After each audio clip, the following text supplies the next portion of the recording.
Like a dog without a bone, an actor out on loan, riders on the storm, riders on the storm. The new prospective buyer, we want to find out the story from the previous owner. And the biggest question that always comes up is, why are you selling this car, sir or ma'am? Why are you selling it? And everybody has their reason, whether they got in over their head, they lost interest, it sits in the garage, it became a good investment. We bought it a long time ago. Now we're going to profit by it because the margins from 20 years, 10 years, even 5 years ago are huge. The values of these cars have gone up tremendously over the last 20 years, and they do have a market correction from time to time, but only for a very short period of time. If you've been watching the televised auctions in January last month at Barrett Jackson, Mecum, all these televised auctions, you're astounded by the pricing of these things, right? And it's all about the condition, as we say. A lot of them, their values are all over the map. It's hard to determine. So each car has a story, and this is what this segment's all about. The story tells the car, and we want to pass that story on to the next ownership. The seller's story. The seller's story, right? We want to pass the seller's story along to the prospective buyer or the car enthusiast that can continue that story and the legacy of this car or a car in general. Very important about the story. When I buy a car and it has a story that's unbelievable, I buy the car. If it's a nice car and it has an unbelievable story, let's face it, it's all about the story. And most of these cars are waiting for their next memory. The next memory, right. And then at least you know about the car, you know the history, you know what's been done, you know what's been worked on. And most of the people that tell this story, they tell it in great detail, and they're very passionate about what they do. We're passionate here. I'll tell you, Roland, since I've been started working with him, he is probably the most passionate.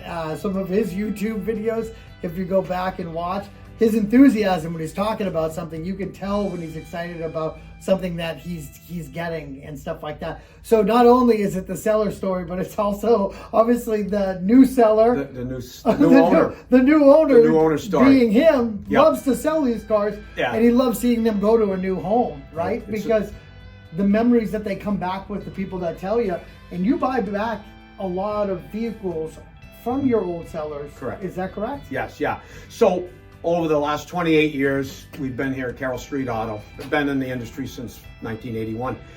People tell us about the story and I remember the story, and I remember they bought a car 20 years ago, they sell it back to us. Or I call them up, hey, I sold that car, did you do well, sir? Yes, I did, I made a lot of money on that car. And then I'll hear the story from people, I should have bought that car, remember that car, now look at what that car's worth. And people tell me that story each day of what they had back then and what they sold and what their story was about that car. And they wish they never sold it and what it's worth today, right? So we do these videos with excitement. We've done 2 other segments earlier today. We dubbed up a few times, but it's organic, so excuse our dubs.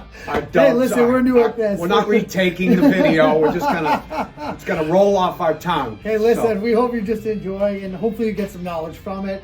Like I said, I'm getting more knowledge from it because I am new to this business. I'm very background in cars, but fortunately, I have Roland, right?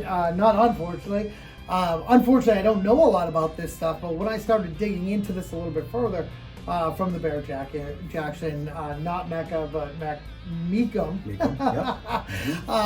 and stuff like that, and started finding out, and they do, and I would ask Roland too, wow, it's amazing because they do have like the stories of these vehicles. They have the paper trail. They have, and a lot of the cars that they're getting that you see go for extra, like these crazy numbers, right, is number matching, but they also have papers. I didn't know this. Do you know that the old parts they want them? Because then it shows that they have the original stamps on them, which Roland has taught me as well. So, like I said, the seller story is important just as much as you buying the vehicle, you want to kind of know where it came from, right? Right. And then obviously the whole point of having these cars is to make hopefully memories and stuff like that further in your life, right? Right. I guess if somebody my age, which I'm 44, would be to buy something as an investment, but also to go get ice cream with my daughter or stuff like that. That's my story that I'd be building with them. And Roland's smiling because he knows that that's probably what they are now. Right. They're the ice cream ice cream cars, they call it, right? These cars were before our generation. I'm a second generation baby boomer. When I got my license, the IROC Z, the Smokey and the Bandit, the Starsky and Hutch car, the Torino, those were ones that were in my era, but I still couldn't afford those back in the day. I never had an antique car, but I was always around them. My dad restored them and worked on them, so that's how I learned and got my knowledge. Thank God for my dad, who's since passed. But he taught me a lot about old antique cars and the mechanical aspect about it. So going into a car with a story, think about this. If you buy a car and you know the story and you know what's been put into it, don't you feel a little bit more comfortable buying that car, understanding it, whether you buy it from someone that's at an auction arena, that's sitting there, that owns the car personally? He can talk to you about the car, tell you all about the car.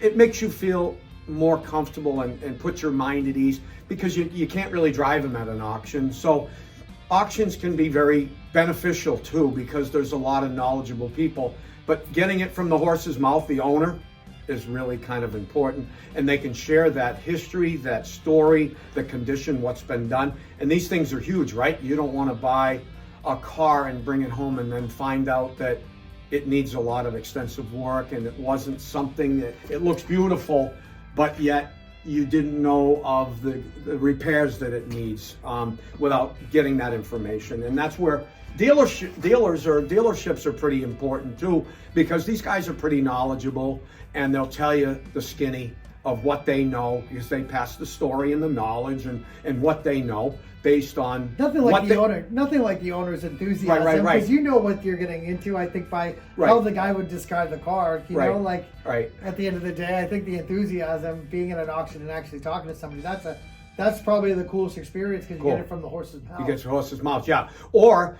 you get somebody at a dealership, like, you know, for instance, if I get information on this car, this particular car right here, I'm like a sponge. I put it in my memory bank and I remember this story on this car. Because remember, it's all about the story. It's really important. I can't emphasize enough how important it is, because I know the numbers on this car. The guy would tell me once and I would understand and I would remember this right throughout, all these engine numbers, the condition of the body, the numbers on the body, the numbers of the mileage, the documentation, the originality, what's original, what's not original. And that's a key factor if you're going to invest your hard-earned money. Once again, because of cars' values, they go from an average driver quality car now is $35,000 as opposed to $25,000 4 years ago, 5 years ago. Yeah, it's true. So that's a huge increase, right? And payments are up, I think, 40% on new cars. Yeah, that's 40% increase on a $25,000 car in 4 or 5 years, and that's reality. $35,000 is a car that's not perfect. It's going to need a little bit of attention. But the cars that are perfectly restored start around $45,000 to $60,000, depending on the rarity of the car.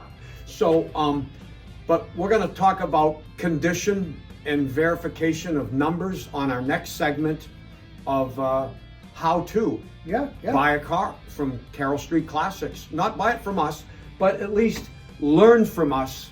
We're not trying to sell you a car here. We're trying to educate you. So we want people to understand, and please share us with all your friends, because we've got some pretty interesting stuff to share. There's going to be more to come. Nick has a lot of questions. There's 31 categories. Excuse me, 35 categories.